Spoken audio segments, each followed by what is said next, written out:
De profil au carreau, l'ange est pensif. Son souffle éthéré n'enduit pas la vitre, pourtant toute nimbée d'une étrange nuée. Son bras n'est pas d'un séraphin oisif, mais illustre je ne sais quel chapitre, aux mots presque illisibles d'une incunable Bible.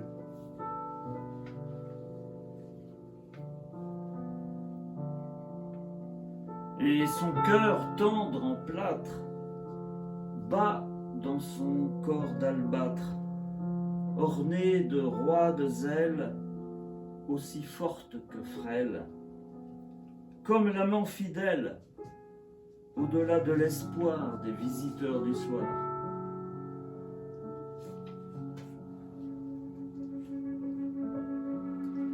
Lui, statue pour caveau familial et dévot, en ses plis de tunique, se fait évangélique et veille tel un mage au reflet des nuages.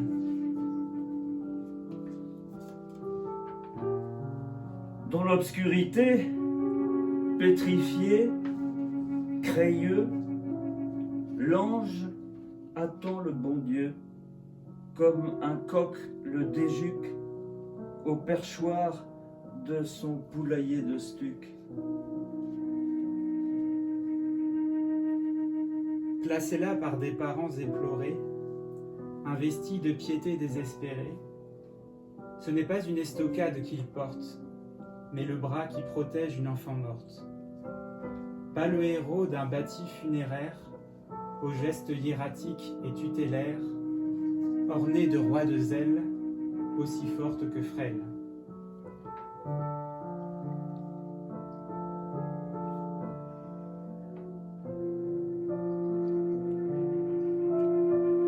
Dans sa pose de cire, cet Orphée sans salir, ce Michel sans épée, aux cheveux bien peignés, ange géant dans un petit tombeau, séjourne immobile et pétrifié, sentinelle de l'exigu caveau, aux lueurs d'un oculus vitrifié.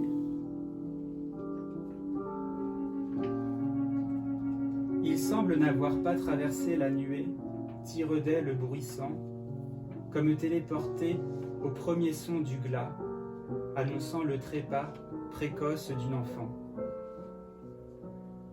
Elle est morte à 4 ans, cette petite fille, précise l'épitaphe et la sobre estampille aux lettres érodées du discret cénotaphe.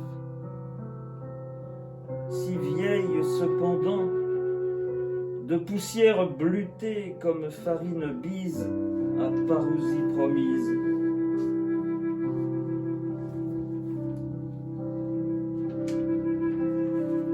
Ce n'est plus un corps que l'ange protège, c'est un cercueil que la poussière allège.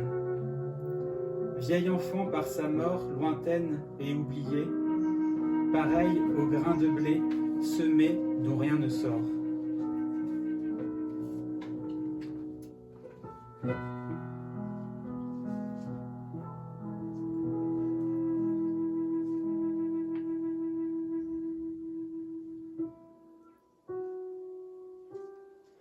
Passants et corbillards sont les seuls visiteurs de ce foyer sans fleurs, blanchi par le brouillard. Le portillon plombé sur ses gonds se balance. Du vieux chancel rouillé, rompu par l'air mouillé, au sol un fer de lance a fini par tomber.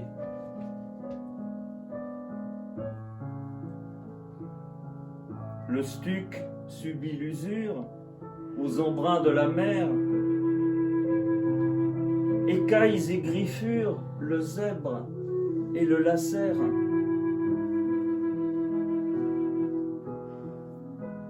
Son cerveau minéral réduit par érosion ses pensées de cristal en tas de gravillons.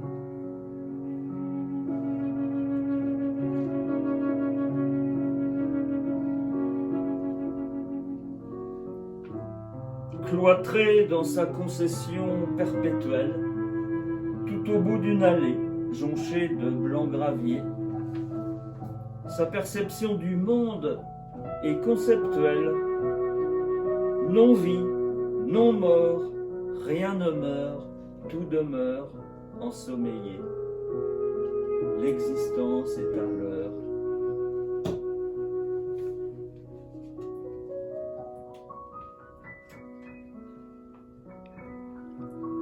En accent d'élégie, ces vers sont adressés à la douce effigie de l'archange élancé.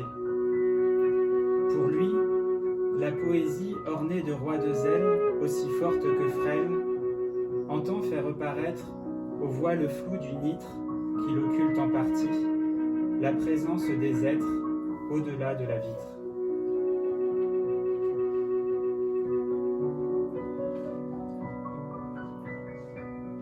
L'ange est resté sur terre, laissant sa place au ciel à l'enfant qu'il espère, aussi forte que frêle.